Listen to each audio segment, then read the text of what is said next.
Thursday phone in association with Leith Spirits and Matty, and we're just going to get wired right into it because we've got quite a lot to talk about tonight. A lot happening at Hibs this week. We've had Ian Gordon speaking to the press. We've had Kieran Bowie getting injured on Scotland duty. We've had Rudy Molotnikov scoring goals while on Scotland duty. We've had Dwight Gale sign. We've got a new soup partner. We've got a new mental health partner. Anything else? We've got St Johnstone on Saturday, 2 days away till we've got proper football back as well. So I suppose let's get wired in and talk about Ian Gordon and his interviews. Leon, I'm going to come to you first, mate. What did you make of the press rounds for Ian Gordon? All right, I was a lot of stuff that we're saying is obviously they thought when they came up with rumour or on the rumour, something that was confirmed as just that the rumours that were flying about, what he said was true. He came across quite nervous, obviously. He's no, I think he's much of a speaker or that kind of thing for being interviewed. It was nice to get. Folk were asking for it. Folk got it. And then obviously folk criticised it, but that's Hibs. That was more for it. Billy Kane, what you want, why we needed to hear for him. Folk Ben Kensel's maybe your man for that kind of chat and being obviously I understand there's a lot of chat about the club, the ownership of the club, and everything that's happened since Ron passed, which I think is going to get taken into consideration as well, which obviously we've all spoke about. But the guy's obviously lost his dad, the guy that led the family, led the business, he's led everything for them, and he's gone, and then Ian's got to step in, and someone's got to step in everywhere, different areas of their businesses. So hats off to him for doing that. But I mean, some of the mistakes that folk were criticising him for what happened when Ron was there. So it's not just oh, this is all Ian Gordon's fault, you know what I mean? But um, I was it's an interview with Ian Gordon. It was I watched it, I read into it a little bit, but I was a bit like, "Ah, what are they telling you? They're talking media. To get what I mean, it's like anything, like Yeah, everybody in walk of life. They've got to say what they want you to hear, I think, or what they think you want to hear with certain things. But the proof will be in the pudding, talk to restructure and stuff like that, and the proof will be in the pudding. I mean, we can talk about they said they'll get this, but have they done this or not done this? When we get to May next year, the next May, sorry, that's when we'll really get if really gives a shit about what we say there. pretty much. Yeah, in a nutshell, John. Did you get a chance to review it all? Probably, I think the best I can say is it probably draws a line under lots of things that fans knew or understood, but the club just hadn't admitted. Mm-hmm. We had a discussion a few months back about how HSL were treated. That was pretty much confirmed. There was a discussion around about what they did to the recruitment department, particularly the scouts. I mean, the scouting department seemed to have been axed completely during COVID. And we're rebuilding that and putting it back to where it was. We're going back to somebody out at East Mains who's in charge of the football side. I'll be following on from George Craig. I mean, and somebody at Easter Road who's actually running the business side of it. I mean, following on from Leanne Dempster. So for us, it feels as if we've gone a bit full circle. I also thought, I mean, picking up what Leon says, the word we was doing an awful lot of lifting because I thought that he was having to pick up a lot of the decisions that his dad had made. Mm-hmm. I mean, and again, the loss of, we've said it before, the loss of Ron, I mean, for the family and everybody who knew him would have been tragic. Most of us will have gone through something in our lives. I mean, so you've got the humanity to understand that side and understand the public side. But let's draw the line. I mean, it's probably the best I can get myself to. It feels as if they've done it too easily with the fans over the years. They've not quite told us the truth. They've overtold us what we want to hear. I think Ben wasn't doing it because what Ben said ahead of the AGM about the financial figures. I mean, I think if Mm-hmm. Ben had been put in front of Luke Shanley, and certainly, hey, I wouldn't want to sit down and have an interview with Luke Shanley about what I had for my dinner. I mean, just on the basis that he would time me in notes over that. I mean, he's a good interviewer. But I think Ben would have been torn to bits in terms of all the overhyping stuff earlier in the year. So the right thing to do, draw the line. I will be interested to see what their next 5-year plan is. I mean, if I picked it up right in the interview, you did talk about that's us coming to the end of the 5-year plan that was put in place by my dad. And what we need to do is present next year what the next 5-year plan is. What would you expect to see on it? I would like to have thought that nothing else at the stadium. I mean, I think that they've hinted that they draw the line on any infrastructure there.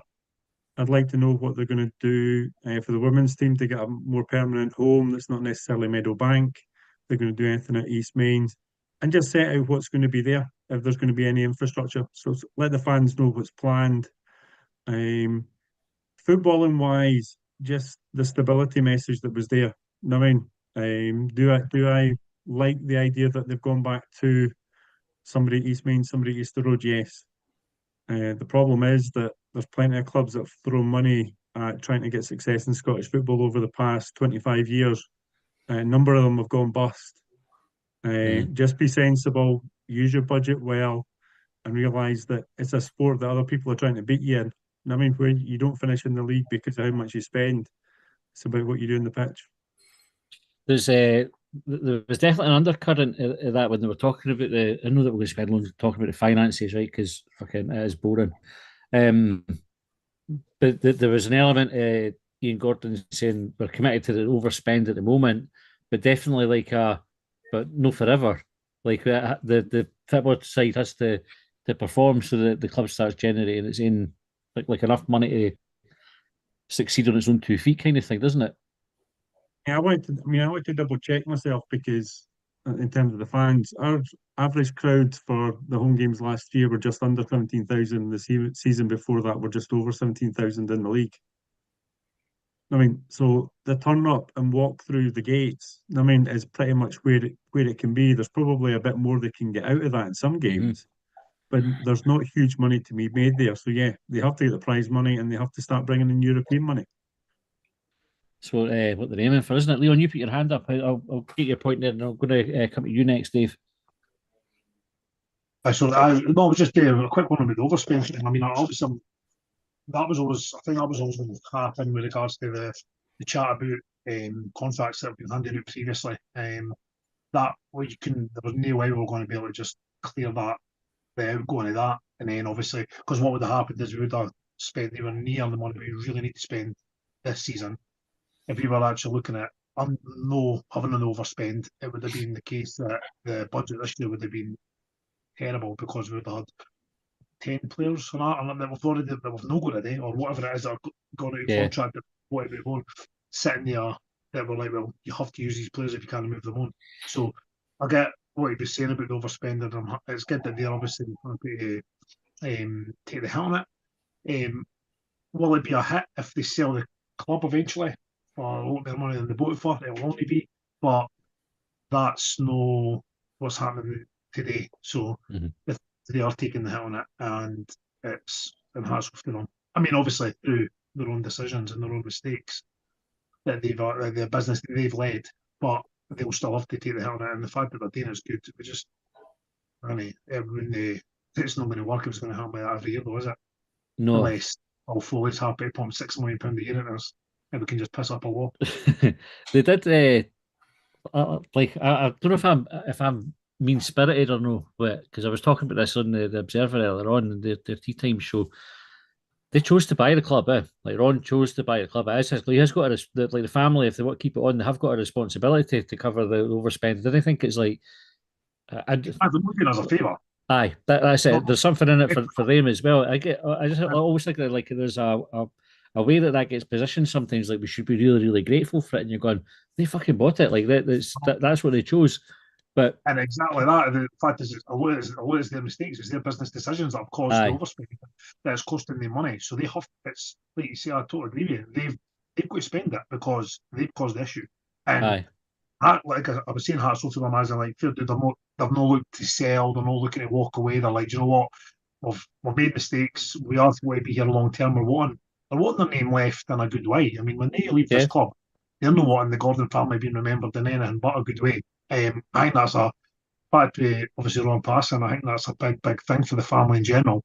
Totally. And that's obviously the situation that they want to leave it in.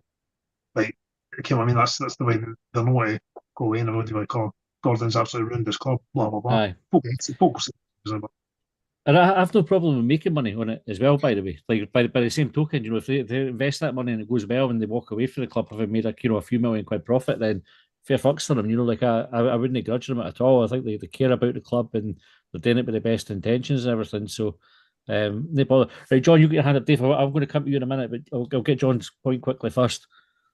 It was just a quick 25 to 30-year-old stadium, so investing in it was the right thing to do. But that overspend allowed them to do a debt for equity swap, which effectively gave them full control and took out HSL and other shareholders in terms of having any influence in terms of the club going forward.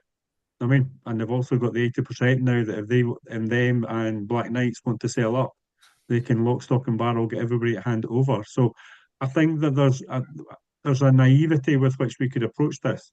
Yeah, we don't. There's no badness in it, but I think the idea that it was just them doing it. I think there's a plan behind that got them in the position that they're in just now. They would want more sporting success, but yeah, leveraging out all the other shareholders was part of the plan, I would think. Yeah. Dave, where do you stand at all? And what did you think of the Ian Gordon interviews?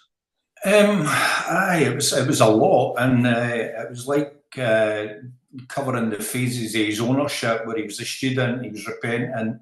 But for me, maybe the longer term worry is I think they're more tolerant to running with a debt than they are the negative press. But will there come a day when the family tolerance runs out and they can't keep pumping money in?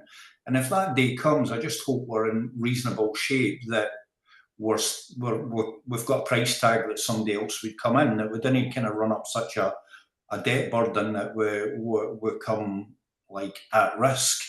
But I think it's almost like saying there's a grown up in the building now with the football side, and I think the team's just going to have to take what it can get this year with loans, with kind of free agents, and it just has to function and get us through to next season and get us in the top six and increase gates, get season tickets back. But it just seemed quite apologetic. But for me, if we can turn it around and we get successful on the pitch, I think the business side will kind of tick along and stabilise. But I just worry if we have a bad season and the negativity is still there for the fans, how the family will feel about another year of the same, or will we have to dilute HSL even further and marginalise them even further? But it's just such a lot of talking, and I just worry that there's so much going on that do the people at the top really have a good handle on it now? It's all right saying they've made mistakes, but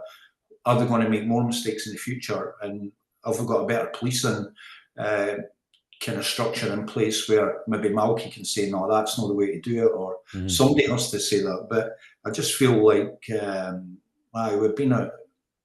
we're at the end of a kind of, or we're at a crossroads. That's maybe the better way to say it. And I think Ben Kenzel might be feeling the heat as well this season. And I don't know if Ian's putting himself out there a wee bit for people to think that he is at the wheel, or he's certainly in the front seat of the car, maybe not at the wheel. But I'm just a wee bit fed up with all the talking about it. I just want to follow a normal football team.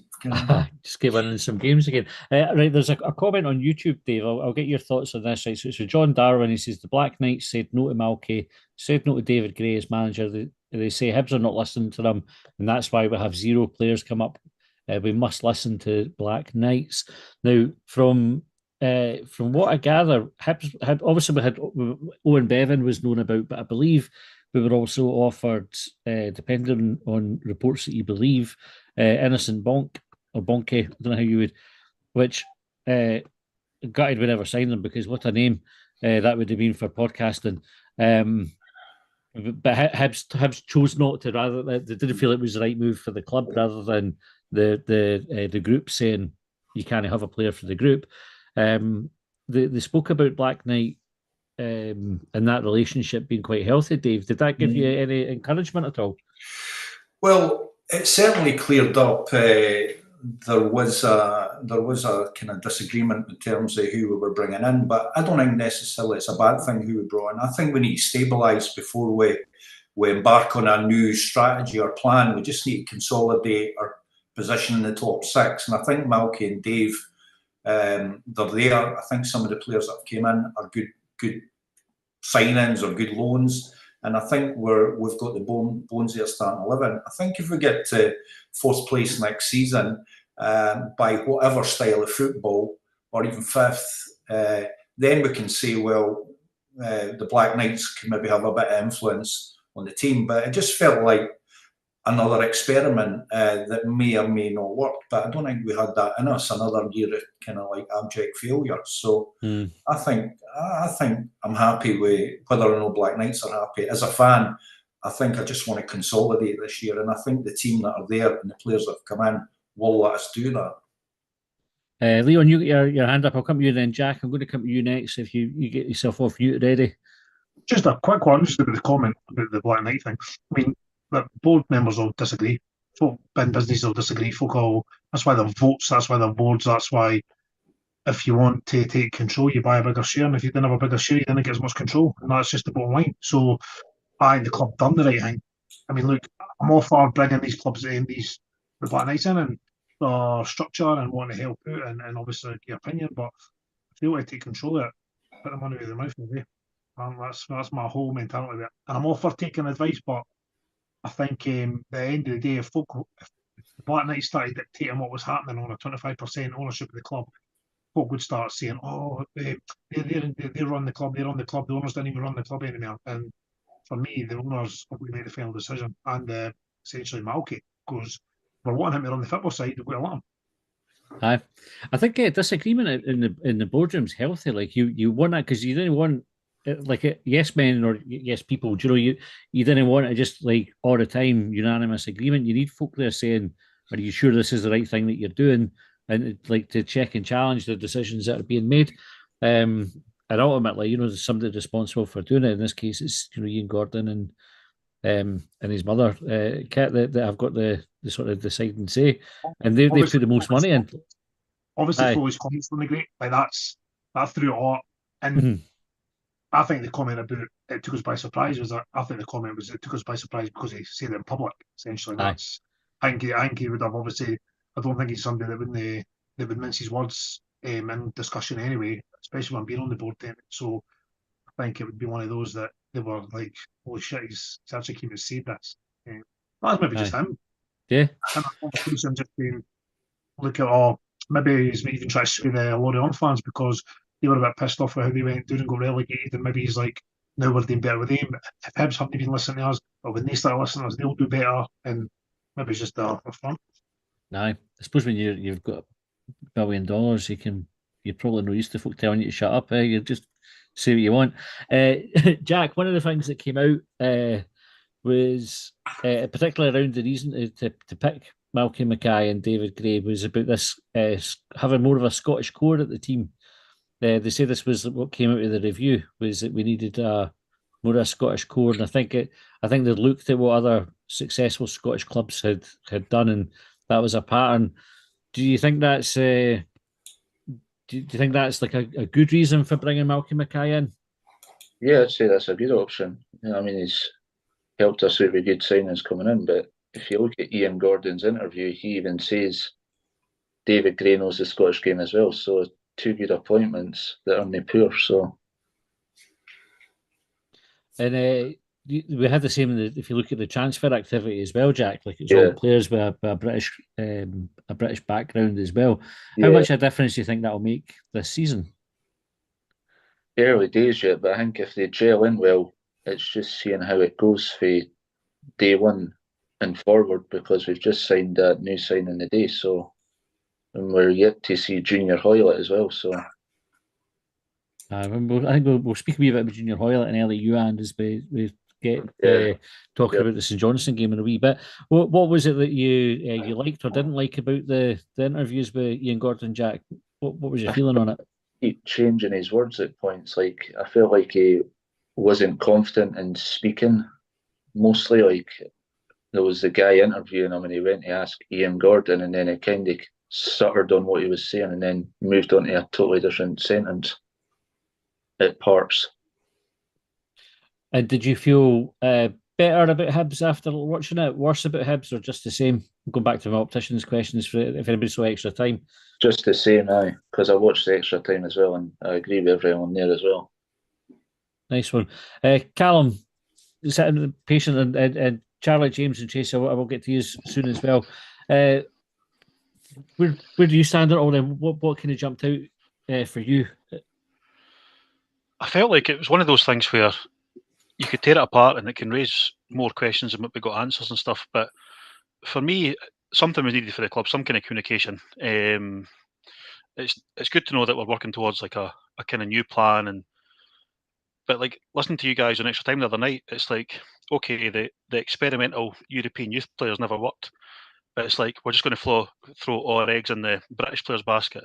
But it's like, why no like cast the net further abroad? It doesn't mean to say we have to buy purely British-based players or experienced British players and stuff. So might work, it might no. But I think kind of like Leon was saying, like you can, we got a kind of apology, we got a kind of plan for the future. We got a few kind of hazy answers around recruitment and who identified what players and things. The only thing that I probably, for me, was there was a talkie we've brought, and over the last 7 years we've brought in over 7 million in transfer fees, but we still seem to be, we're going to be like at a loss again at the end of the next financial year, and it just makes you think like, how much are we fucking up these finances? When at any point, if you said Hibs were going to bring in 7 million in transfers and we're still skint or no skint, but you know what I mean, making a loss, like that just doesn't sit right with me. I know we have invested in players, but we've not spent the money that we've received, certainly for some of the players like Nisbet and guys like Porteous and stuff.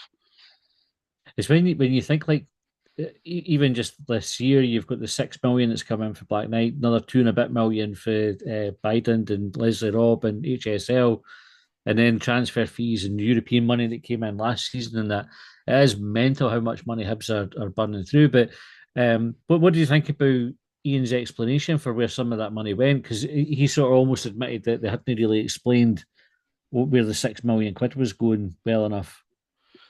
Aye, but then obviously Kensal told us one thing, and he's saying certain things were ring fenced. And I know that was mentioned at the time that it wouldn't purely all be on like transfer fees. If I remember rightly, I'm sure one of the things that Ron Gordon had highlighted when he first bought the club that was that HTC wasn't being utilised in the way it would be, and there'll be a lot of focus on that side of things. But for them looking in, it's all been spent on the commercial side of things, and he was very quick to point out that income in that department has went up, was it 400%? But I don't know like kind of what that kind of figure is. I just feel like the money could have been better spent elsewhere. And I'm not saying spend 3 million on a player or anything like that, but there was a lot of talk around HTC, and then we bought all these up and coming European guys like Melkerson and Hauga and Delphier and stuff, and they're all away. You know what I mean? So it's just been an expensive experiment. It's just not quite worked out. So we'll see kind of how the rest of the season goes. I can't criticise any of the signings we have made this season, don't get me wrong. We just need to kind of see how it goes. And obviously we've got this supposed massive turnaround next season as well with the kind of 10 or so out of contract players. Aye, it'd be interesting to see how that works out next season when they have that sort of clear out. James, I suppose the same question to you is like reading and listening to everything that Ian Gordon said, was there anything that really stuck out to you that you thought, that's interesting? Not really anything particular. I mean, as people have said, it's a line in the sand. Let's go. Let's just move on. A couple of nice little things it did say was, it's just a turn of a phrase. It says, we're caretakers. It wasn't a case of we own it, it's ours. It was what every football fan really wants to hear for the money men. They were caretakers, we're looking after your club sort of thing. So that kind of jumped to it a wee bit. But from most of the questions, it was fairly kind of middle of the road. There was nothing earth-shattering. He's held his hands up. They've said they've made mistakes, made a lot of mistakes. The money ball didn't work. Obviously, I didn't watch the end of the movie because facts and figures don't get you championships. It's basically, there is a lot more to it. There's skill, there's confidence, there's know-how, which wins you games. So I'm hoping they've learnt that lesson and the players are bringing in, I've got experience. This Britishness doesn't wash. I mean, Melida came in last year. He's not British. It's a level of player we need. If we can start Mhm. kind of eating into that kind of level of player, then we'll go better. We'll get better. They don't have to be British, don't have to even be even European, but it's the level, and Melida showed the kind of level we're hopefully aiming at. I get the feeling we are just going to try and get through to January and still be in the hunt for something. And then we might have a wee 6-month blast, sort of similar to last year, and then the clear out will happen as planned. So you're looking at maybe bigger loans for half a year, as I having to spend out for the whole year. It's a risk because if we're so cut adrift, then it's a huge deficit to make up. But Hearts could be in a shitter because they've got European football all the way up to Christmas as well. So as long as they're below us, then we'll be doing. Keep talking. Keep talking. So from what Ian was saying, I think I get the feeling that them and the Black Knights are still learning the game. They've been on all the courses, they've done all the business school, bang on, but there's no class on Scottish football and how to run a team. There's only one team actually making any money, and probably only one team will ever make money in this league if the way things keep going. So they're going to keep supporting us. That's wonderful. As you say, it's not bottomless. It never is. I just want to see where that goes. I think brother Colin, said last week he didn't trust Malky. I'm actually the other way around. I don't really trust the businessman, but I've got more faith in Malky because he's probably the right guy for the job. He knows he is the Scottish knowledge we need. Mm-hmm. And I'm hoping he can give the support to Gray and get the players selected. As a bit Moneyball, you get the GM buying the players, you get the coach picking the team. But there's got to be, the difference is here, there's got to be a two-way street. There's got to be the manager-led decisions. Davey's got to be able to put the players on that pitch. So if he goes there saying, I want a centre-half, I expect Malky to find them the best centre-half we can afford. Aye. I actually watched Moneyball for the first time. Was that Sunday night? How did you hear? Was he said on about it on podcast. Extra Time, did I? He did mention it. I did say, yeah, I watched it as well. I've seen it many times. Must have been Sunday. I was on the telly and I watched it to the end. I saw it and they did win it with the data and that as well. I was like, I could get the computers into the HTC. They lost the last game. Remember, they did lose that last game. But the Red Sox said they spent a bit more money and they got it sorted. Same formula though. That's different level of player. I tell you, it's not about the data, it's your analysts. That's the strength, isn't it? It's no in the data, it's in your analysts. Spend the money on the analysts and then you're laughing. Dave, you've got your hand up. Just really following on for the Black Knights and kind of that whole disagreement being aired, but they're not going to want they're going to want more than just a manager. They want to have a football ethos, a style of play, and they want to introduce players into a team that play a certain way.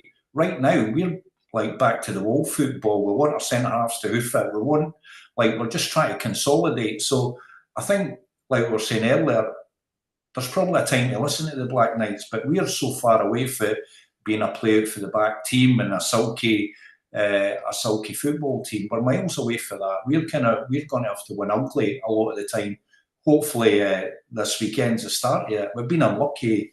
I was through Killie and we're desperately unlucky, but we're miles away from having graduates for Bournemouth kind of serving their apprenticeship with our club and then straight into that league. It might happen in the future, but it's not anytime soon.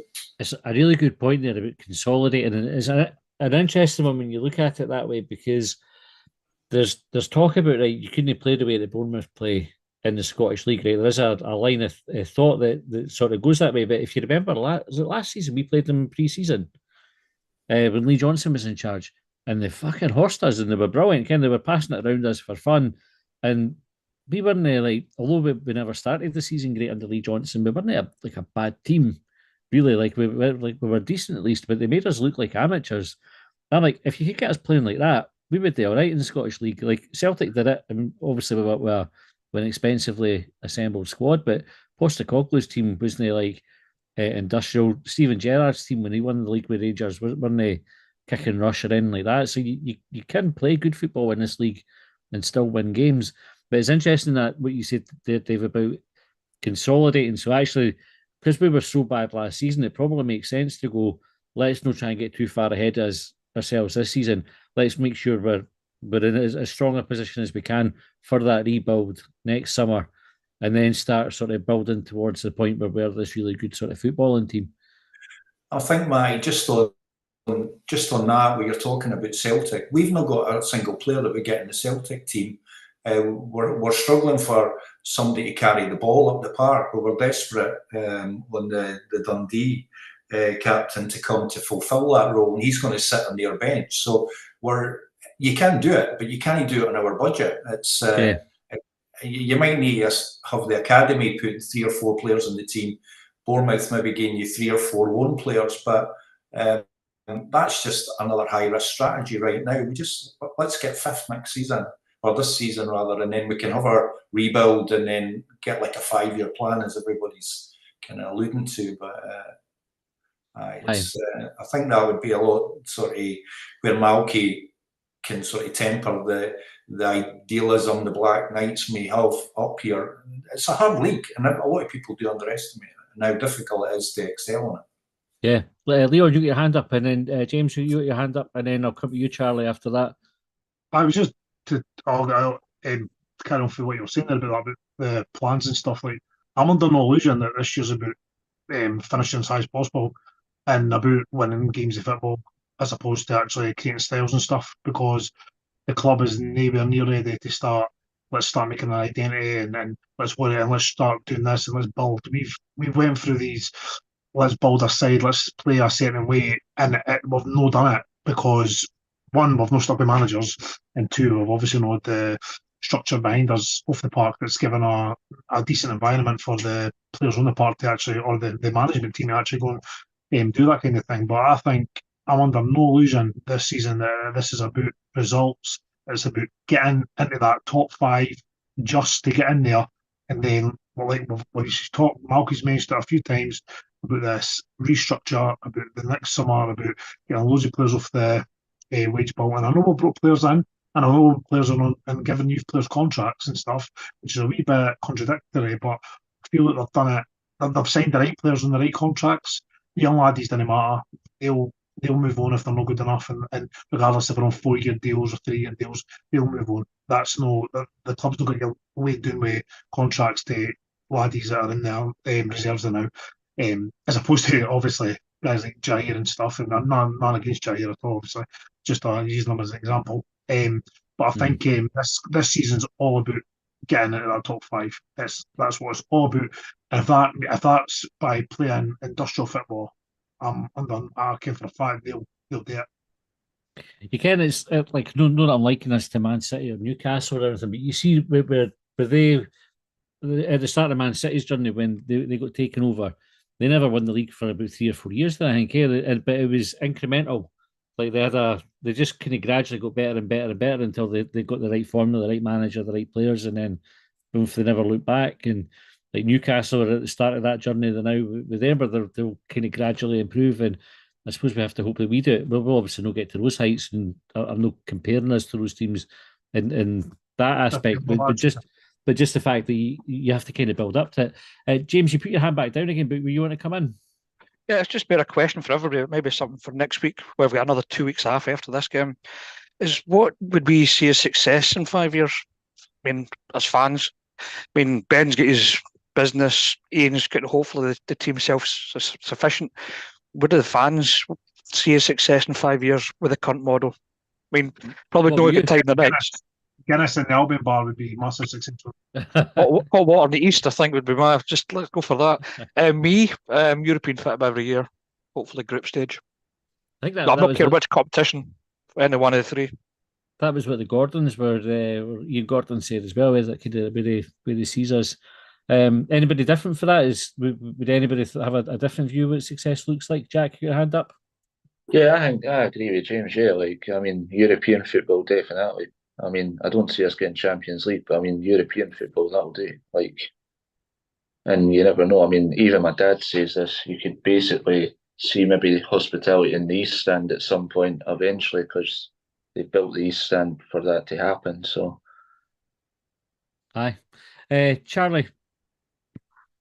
Aye, I've listened to, I think it's 3 interviews Ian done in total. I've listened to them all. The one I enjoyed most was the hour-long one, because I think it revealed a lot to me, especially, like, it was nice to hear Ian's view on what happened with Aaron Le Fondre, stuff like that, that obviously a Sky interview isn't going to cover. And I'm not sure who, like, there's three sides to every story, isn't there? There's Ian Gordon's side, there's Alf's side, and there's the truth. So I think that was interesting to hear from the club's point of view what went on. But I think the thing that really struck me was how Ian Gordon said the club viewed that season we finished fifth 2 years ago as a success.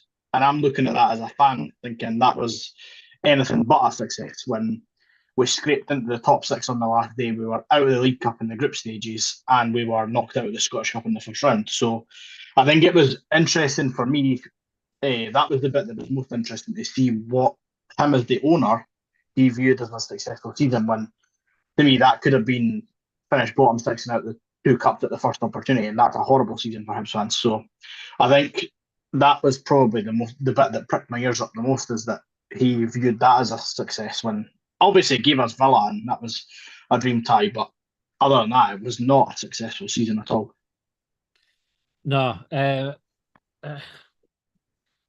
suppose it's hard to put context around it, because the sort of the minimum target for the club is European football, and they achieved that in that season. But yeah, I mean, we were a kicking arsehole for finishing third. I think was it come down to the last game of the season when we were at Tynecastle. I think if we beat Hearts and finished fourth, brilliant, great season. We finished above them, but it just struck me as like that's surely not what he views as a successful season.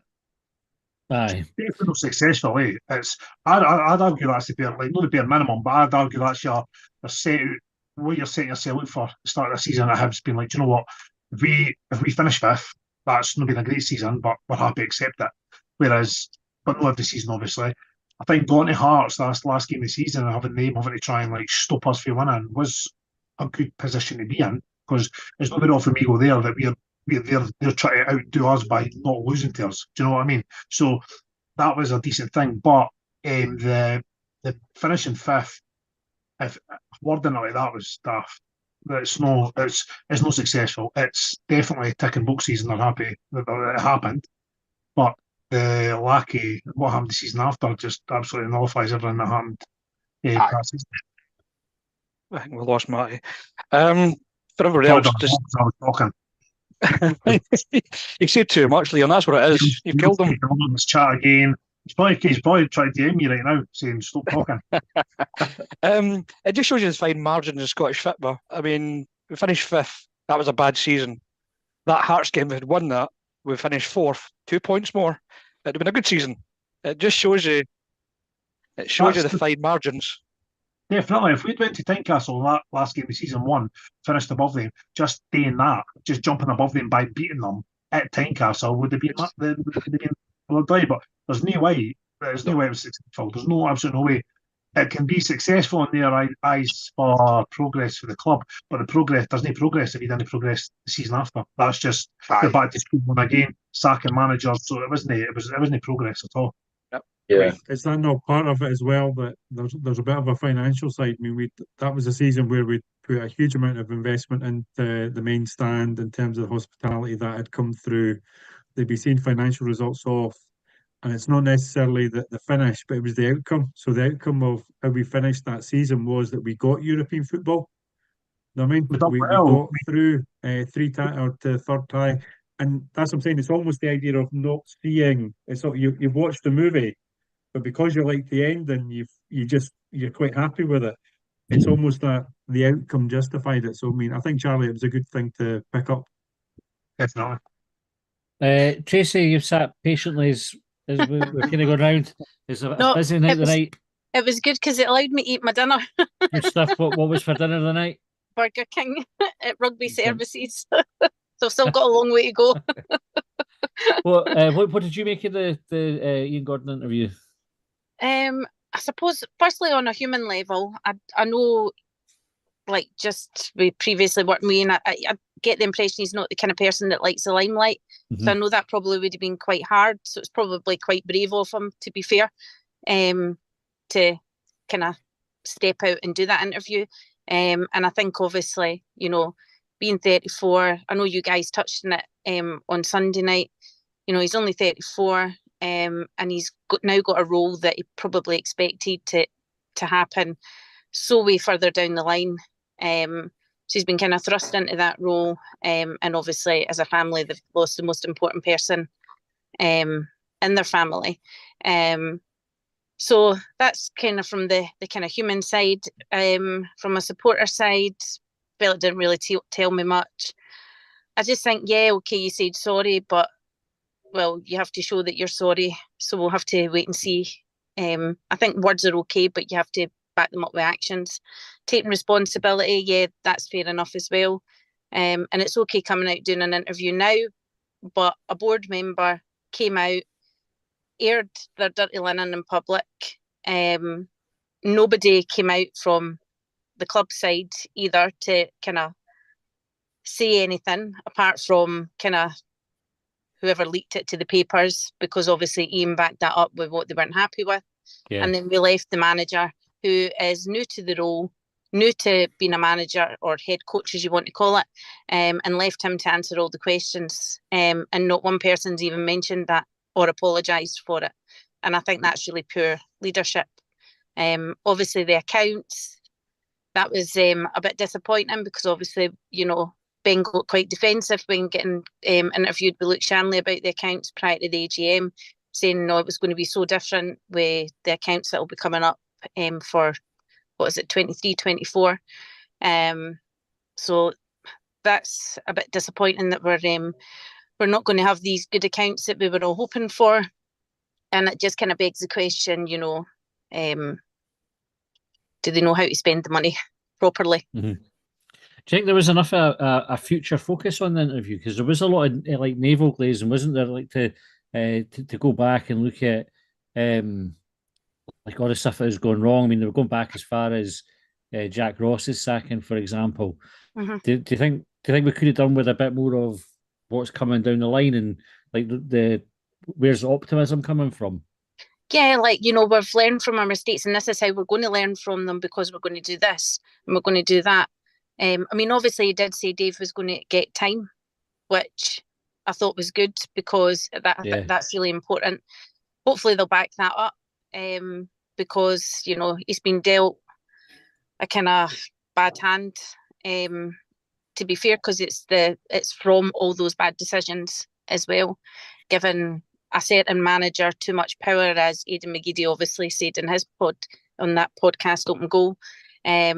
You know, and I think I think there's maybe been some misplaced loyalties with people as well, which has come back to bite us. But as long as they do back Dave, I thought that was really positive. But there wasn't really anything to tell us what the next 5 years might look like, because he did say that obviously it come to the end of his dad's 5-year plan, which we all got really excited about. But Ron just had that enthusiasm that, you know, if you could have bottled it, you could have made money on it, because he was just the most enthusiastic person in the room.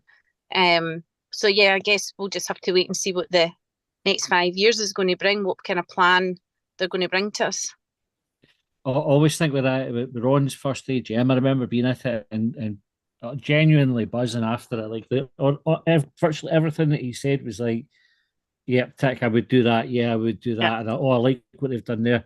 And then COVID hit, didn't it? Like, and just went rip it up, and we had to, you know, shrink the club. Folk were laid off, and you had all this like the season with the fans and everything. It just totally scunnered everything. I'd be interested. Didn't have a good start, did he? To have it to own in a football club, the dream that he had, and it just, you know, it wasn't a great start for him. Everything seemed to be kind of going against him. It's like the rug was swept under his feet, and I know. You always sort of think what would have happened, or what sort of club we would have had now if it hadn't been for COVID. Leon, you get your hand up there. I was just agreeing with what you were saying about what you were saying, Maya, about the interview. The amount that they brought up about stuff that happened like 3 years ago, and it was frustrating life for me when I was listening to it. I was like, I get they've obviously not spoke to him. This was obviously their first chance to ask questions, but they were asking him about the decisions his dad made, and I'm like, he's not said his dad's mind. He's obviously kind of was part of the business, but was he 34-year-old? So was he like, how old was he when they bought the club? 31, 30? What was it? I can't remember. 29. Aye. 29-year-old. What were you doing at 29-year-old? Genuinely, right? And then this lad, he's been asked, he's coming and working with his dad. Well, you're not a child at 29-year-old, I get that. And they just, some of the questioning, I was like, look, it was good in that, but some of it was like, fucking hell, man, let's draw a line. Let's start talking about where this club's gone. Let's not talk about where it's been and what we've done, because it was all there. It was all seen, it was all done, we've all lived it. Let's talk about where we've gone. Let's get them seeing things. This is what you're going to do. Then we can pull them up on it in 5 years' time. Get them in 4 years' time, 3 years' time. It was, it was really frustrating. I thought. I kind of hope that was that becomes like the line in the sand there. Like you kind of say, we didn't need to kind of always, and we're bad for it on the podcast as well, right? I mean, there's no getting away with it. We talk about it, and because there's no loads of stuff to talk about, you kind of try to figure out why we're no winning games and why the club's known as held in a position, and you do dwell on these things, but it would be nice to have that optimism to kind of go, okay, this is coming down the line. That's fair. And that's what I'm saying. What wasn't understanding. I was like, why are they asking the question about Jack Ross? I'm like, the club, like Ron came out and spoke about Jack Ross's sacking. Like he came out and said the club thought it was the wrong decision at the time, have a knee-jerk reaction, blah blah blah. Right? Why would they ask me that? I mean, I get they're trying to build context, they're trying to build an interview, and they're trying to build it up and ask loads of information. They're obviously just like, well, you know what? Let's ask them as much as we can in this short space of time because we might not get an interview them for a while. But it was just questions like that. I thought it was just pointless, absolutely pointless. Dave, you got your hand up? I was picking up for James's point earlier, his question rather. It'd be like, what does success look like? I'd like to see more season tickets. And I'd like to see the seating chart back up on the website as well.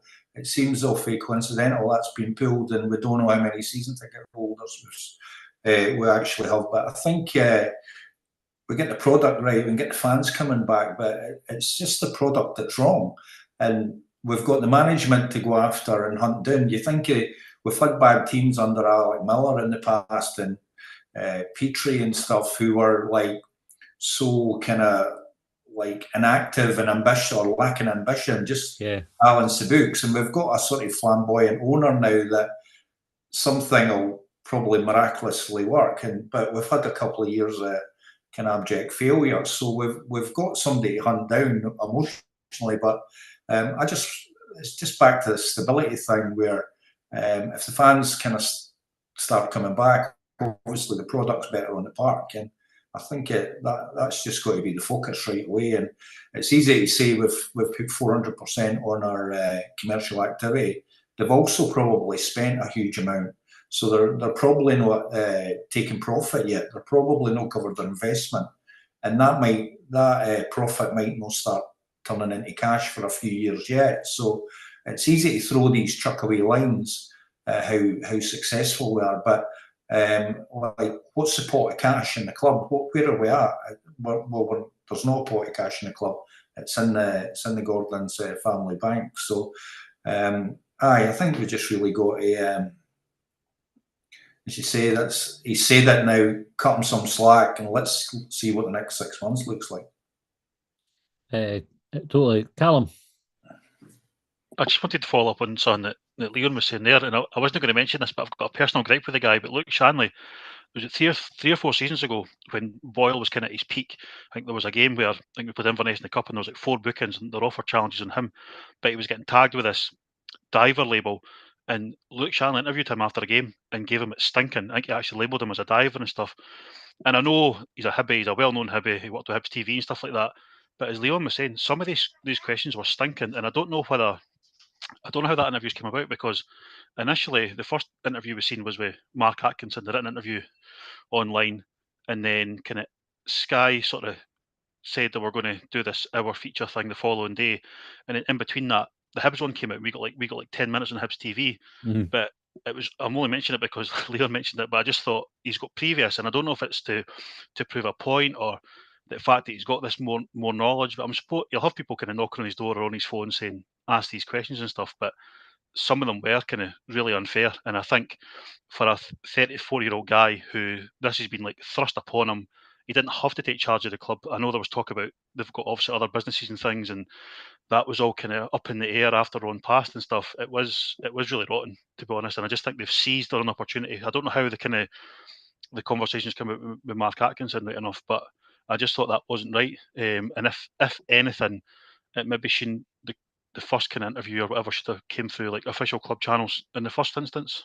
So that was just I just wanted to get that off my chest. Fair enough. James, Definitely.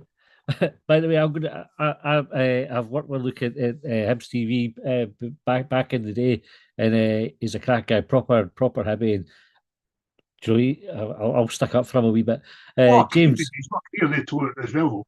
So yeah, regardless of what team he supports, he's going to pay what's right for his career, because at the end of the day, Hibs didn't pay him any money. He's a business. He's a bank account, right? And the Hibs didn't pay any money in my bank account. If I had to step over them to make a living, I would. good news, James. Yeah. Game talk about the one Boyle gets pointed as a diver. Was that not Mackay came out with that one? It was the opposition manager. I think it was Mackay at the time. It says he was a diver, and that all kicked off. Might be wrong on that. My memory on that. He'd mentioned that in a. He said it as well. After the game, and was it Jim Goodman was the Porteous one? Remember? That was a cracker. So all goes round. Aye, that's it. What goes around comes around. Colin, you've kind of sat listening in. What have you made of the discussion so far? If I've not ambushed you and got you by surprise. Eh? Can you hear me? I can hear you. Yeah, hear you now. Aye. All right. Aye, interesting. I hadn't thought of that about the interviews, but they could have done me a bit more of the looking forward. Like, it's fine. There are questions that folk want to know the answer to. So there's the answers. But what's next? Rather than let's all linger on could have finished on that, on the positive, what we're doing next.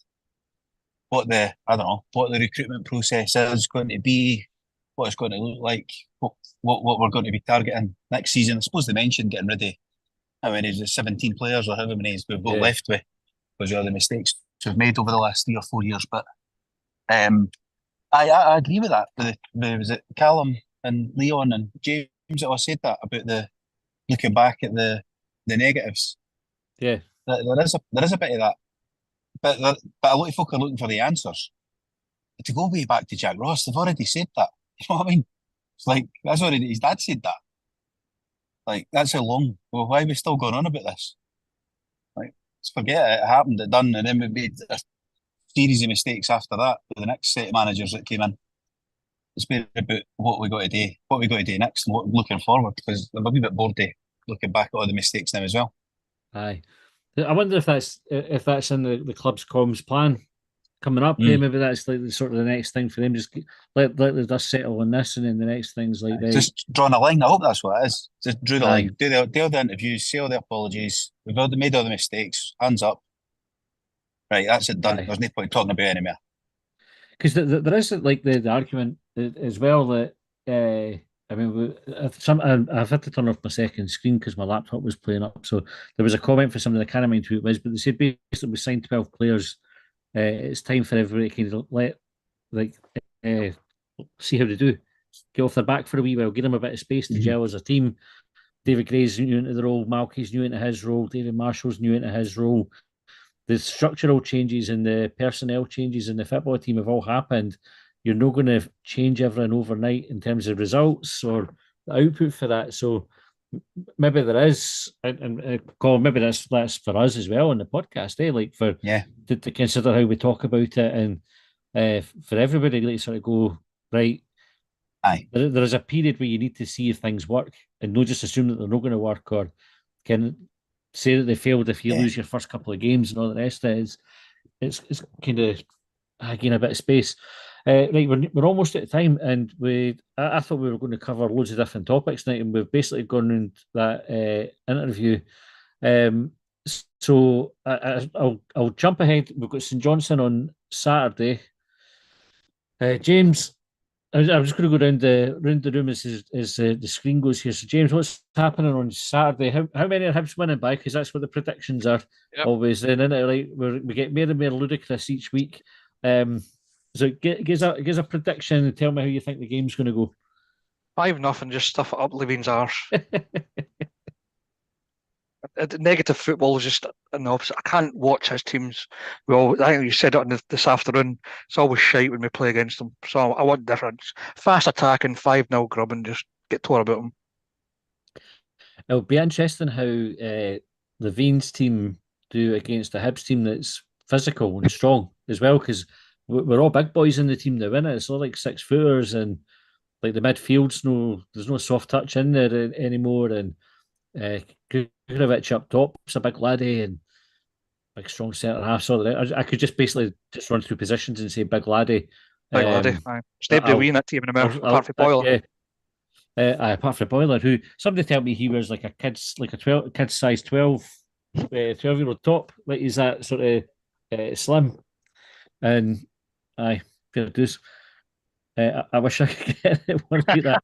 Long time since I got 12-year-old's top. I have 12 X's before the L on mine. Dave, what about you? How do you see it going on Saturday? Oh, you're on mute, Dave. I fancy 3-1 for us on Saturday. I think it'll be a bit of battle the first half hour, but I think we'll come away with it. 3-1. Who's scoring? Who's going to be playing? I think, let's say a hat-trick for Kurovic. I thought you were going to go Hoylett, Yuan and Gale. It's the three that's scoring. Callum, what about you? I'm confident they'll win. My only concern with them is they've got these two boys up front who are quite fast, although I think one of them might be suspended. But the longer a game goes on, just like the Easter Road last season, it'll play into their favour. So we need to score early, and I think if we do, we'll hump them. So I'm going for 4-0. Am I right in saying that the boy that's suspended, did he get sent off twice in the same game? Did that happen? I think he had a total head loss, I think. Amazing. I didn't care if I'd imagined that, because I didn't read that. Like Steve, obviously, if it happened to a Rangers or Celtic player, it would still be in the papers now. But because it was a St Johnstone player, it just was like, fucking nobody ever mentioned it. But it's in the Farmers Weekly. You very often see a player sent off twice, so that's good. John, what about you? Have you? Yeah, I remember. Cards for? I got booked twice. Second one for getting elbowed. And the linesman no way he could see it. And I went over and he goes, what's your name? No, it's kind of under 21 or something. And I said, what's your name? Oh, you've already got it. They just gave me your fucking name. I said, you fucking got it. He says, my colour. And I said, just told me fuck off. So he sent me off again. Terrible language. Terrible. There's a cup semi-final, nerves and all that. John? What's happening? We get a chance to see Ellie and Hoylett and Gale, at some point in the second half, and having been 1-0 up at half time, they'll burn us away to a 4-0. Superb. Jack? No, it's going to be it has to be a win, for Saturday. It's getting a bit annoying just being at a game. There's no wins yet at home, but I think we can solve that problem. I'm just going to stick with the 4-0. 4-0. Amazing. We've I love the optimism. This is my favourite bit every week. Is like superb. Right, 4-0 Hibs. Leon. I'll 16-0 or something like that. I think I reckon I want a clean sheet. I'd love a clean sheet, especially at home. That would really get me excited. So I'm really excited. 2-0, 2-0 for Hibs. Kurovic double. I'd like to retract a previous statement I made. I would not walk over Hibs personally in my work. I'm a massive arse licker for Hibs, so that's what I'm saying. Nice one. Charlie? We didn't get our first win last season until we played St Johnstone at home, and I'm going to predict the same for this season. So I will go 2-0, Boyle and Yuan to get the goals. How do you remember stuff like that? Because it was Monty's first home game, and you'll remember in a group chat we had a big heated discussion about how shite Monty was yesterday. So, that one was for Dave Graham. So I will go 2-0 Hibs. Fair play. For all we spend time talking about him, see the amount of stuff I did if I can remember is unreal. Last at the summer when the League Cup draw was made, I was talking to the boy that sits next to us at work, and we were going down the lift, and he says, "Who did you get drawn in the cup?" I was like, "I don't got a fucking clue." I meant to talk about this like 2 times, 3 times a week or whatever. And I was like, I had to Google it. I'm just terrible at remembering it. So hats off to you, Charlie, for remembering the first win. Was it first home win or just first win? First win. We started off with 3 defeats, a draw at Killian and beat St Johnstone 2-0. I can mind moaning about the defeats right enough. Did we not beat Aberdeen first with David Gray in charge? Aye. Oh wait, no, you're right. It was first home win. Sorry, I'll Come retract my on, statement. Charlie. Fucking hell, man. There you go. His credibility Inside just good, lost. man. Boom, It was like that. Monty's first win. There we go. We'll go with that. There's Ah, no way covered back for it, Charlie. No way back. Tracy, what about you? I'm going to go 3-0. 2 goals for Miko and 1 for Boiler. Nice one. And Colin, you want to stick your neck on the line for a wee prediction? I 1-0 St Johnstone, mate. I think that's... Nah, I think 5-1. 5-1 Hibs. 5-1. That's a good... Aye. Aye, Get it aye, up your living. just for living's benefit. Yeah. What, Early goal makes all the difference. We spoke about it before. If we score early in these games, then he's got to come in and try and not get beat. If we score, that fucks his game plan. And it's like, you know, and I know it's easier said than done, but teams manage it. Score the early goal. We saw that at McDermott Park last season when the game we won was at 3-0 when Miliano scored the free kick and Venti scored and that. We got a first half goal in that one, and it totally changes the game because you're right, Colin. Levine just tries to sit in. What I hope happens is we pump them, and then Brian McLaughlin has to interview David Gray after and ask him if he loves winning here and get the big chuckle that fucking he got with Craig Levine last season. Anyway, right, that's us out of time. Thanks, guys, for coming on. Great chat tonight. Hopefully it's all recorded properly because my laptop cut out halfway through. And thanks for carrying on in my absence as well. I came back and it was absolutely seamless. So I might take next week off and just let one used it. Everybody was quite happy. I think everybody went, oh, good as we could be top 3. That's it.